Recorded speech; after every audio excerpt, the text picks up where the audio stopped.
Welcome to another $4 million Strategies podcast, the best 4 minutes in business for practical strategic steps that you can do to help increase the value of your business. Today, we have Steve Potestio. He is the CEO of Harvester.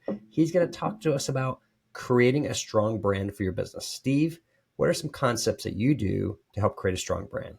Well, thanks, Carl. You're looking at one, which is my Harvester Talent trucker hat.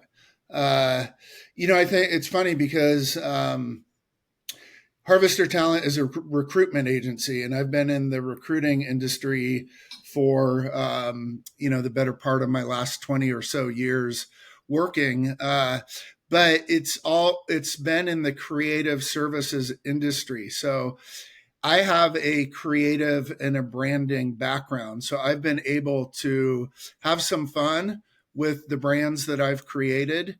And believe it or not, even though, again, I've never worked as a brand person, there's a lot of strategy behind the brands that I've created.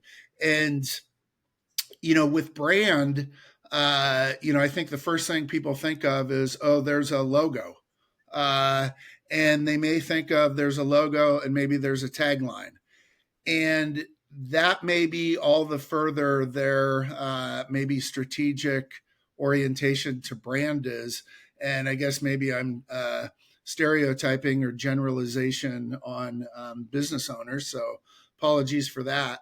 But what I've always done is I've tried to take that brand and create kind of a living, breathing entity. With social media today, businesses really have a lot of ways to engage with their clients and their customers that can really ultimately be, things that propel their company forward in a lot of ways and kind of set a tone, or an impression with their customers or their clients. Social media, you can run, those accounts are free. I mean, you can hire someone to run your social media. You can do your own and it's free. And so I've always looked at, okay, that's an opportunity for sales, and that's an opportunity for marketing, and that's an opportunity for eyes and ears on my brand.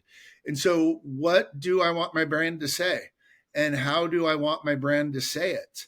And what do I want people to kind of walk away with the feeling of when they interact with my brand?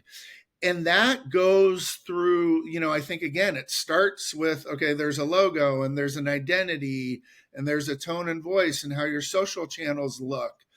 But then it starts to bleed out into, well, then what is the experience the person, the customer, the client has with your brand? How does that branding relate to the communication that person has? And I think it all can kind of come back in one, kind of big, hopefully very positive strategic message. Absolutely.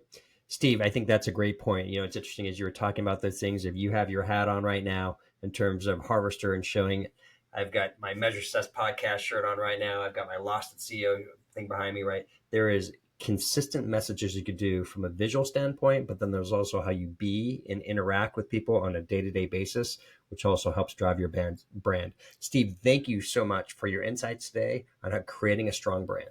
Thanks, Carl. Appreciate it.